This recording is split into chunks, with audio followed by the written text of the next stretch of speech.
Welcome friend, my name is doctor Rajkumar Sahu. Welcome to the my channel. Friends, आज हम बात करेंगे हर्पीस जोस्टर के बारे में, नागिन के बारे में, जिसको कॉमन भाषा में नागिन कहा जाता है। आपको जान के ताज्जुब होगा फ्रेंड्स, चिकन पॉक्स माता के वायरस और हर्पीस जोस्टर के वायरस एक ही है। बचपन में जब बच्चों को चिकन पॉक्स होता था तो हमारे घर के बड़े बुजुर्ग कहा करते थे कि उसको इलाज नहीं करना, गिव देम रिस्पेक्ट, उसको ट्रीटमेंट नहीं देना। क्या रीज़न होगा इस तरह? क्या ये कोई मिथ है कि इसका इलाज नहीं करना? फ्रेंड्स, आपको जानकर ताज्जुब होगा, यह वायरस जो चिकन पॉक्स है, अगर ये सप्रेस्ड हो जाए तो यही वायरस आगे चलकर नागिन हर्पीस जोस्टर का रूप ले लेता है। बचपन में यह वायरस रेस्पिरेटरी ट्रैक के थ्रू एंटर होता है, निमोनिया होता है, कफ एंड कोल्ड होता है, लोअर रेस्पिरेटरी ट्रैक इन्फेक्शन होता है, फिर वहाँ से लिवर में जाता है, वहाँ से स्प्लीन में जाता है, और स्प्लीन के बाद में यह स्किन पर आता है।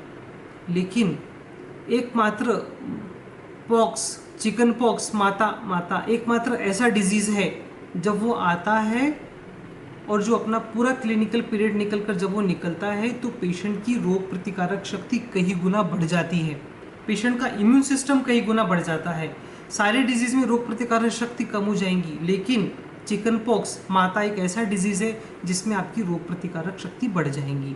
बट अगर इस डिजीज़ को हम लोग ने liniment, ointment, lotion, cream, antiviral medicine देकर या वैक्सीन देकर दबा दिया तो यह वायरस नॉन एक्टिव फॉर्म में हमारे क्रेनियल नर्व्स, गैंग्लियन नर्व्स जो ब्रेन से निकलती है, वहाँ गैंग्लियन नर्व, स्पाइनल नर्व में जाके सुप्त अवस्था में कई सालों तक बैठा रहता है। जब रोग प्रतिकारक शक्ति कम हो जाती है आफ्टर द एज ऑफ 35, कोई स्ट्रेस के कारण, कोई टेंशन के कारण, कोई तनाव के कारण जब हमारी रोग प्रतिकारक शक्ति कम हो जाती है तो यह वायरस रीअपीयर होता है। जब ये वायरस रीअपीयर होता है तो यह बेड लाइक स्ट्रक्चर में दिखता है, इसलिए इसको शिंजल्स कहते हैं। यह नर्व पे अफेक्ट नहीं करता, ये नर्व शीथ पे अफेक्ट करता है। जैसे हमारे घर में इलेक्ट्रिक के केबल होते हैं, उसके ऊपर एक प्लास्टिक का कवर होता है, वैसा ही हमारा नर्व है। एक ऑप्टिक फाइबर का बंडल है जिसके ऊपर एक कोटिंग लगी हुई है। यह डिजीज़ नर्व की कोटिंग के ऊपर होता है। हमारा इम्यून सिस्टम बहुत एडवांस है, यह नर्व को अफेक्ट करने के बजाय नर्व की शीथ को अफेक्ट करता है। ठीक है, सो इसलिए यह वन साइडेड होता है, आइदर राइट और आइदर लेफ्ट। सो फ्रेंड, अगर हर्पीस जोस्टर नागिन सप्रेस्ड हो गया तो यह एक क्रॉनिक इंटरमिटेंट न्यूरल्जिक पेन में कन्वर्ट हो जाता है जिसका इलाज नहीं है। Homeopathy has a wonderful role in not only curing but not reappearing and not land up into any side effect. Yes, नागिन के साइड इफ़ेक्ट बहुत ख़राब है। मैंने जैसे कहा कि ये नर्व शीथ के ऊपर होता है, और अगर हम लोग ने इसको लिनीमेंट, ऑइंटमेंट, लेक्टोकेलामाइन लोशन अगर लगाया, जिंक सल्फेट, जिंक ऑक्साइड अगर हमने इसको लगा के या फिर एंटीवायरल मेडिसिन खिलाया तो यह वायरस नर्व शीथ से ट्रेवल होकर नर्व के अंदर चला जाएगा। पहले ही वायरस कहाँ पर हुआ है? नर्व की कोटिंग के ऊपर। जैसे कॉपर की जो वायर होती है, उसका जो प्लास्टिक का जो कोटिंग होता है, उसके ऊपर ये इन्फेक्शन होता है।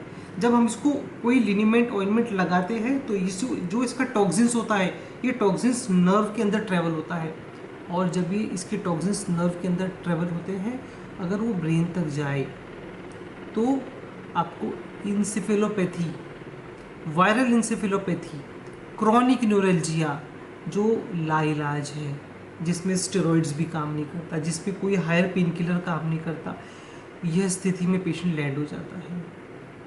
सो फ्रेंड, आज हमारे पास बहुत एडवांस वैक्सीन्स अवेलेबल है, और आज हमारे पास बहुत एडवांस डिजीज़ भी अवेलेबल है।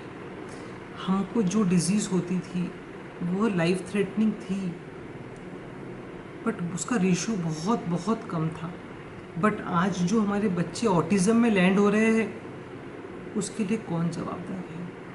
15 साल पहले हम लोग ने ADHD का नाम नहीं सुना था, 15 साल पहले हम लोग ने ऑटिज़म का नाम नहीं सुना था, 15 साल पहले हमने बिहेवियर डिसऑर्डर यह नाम नहीं सुना था।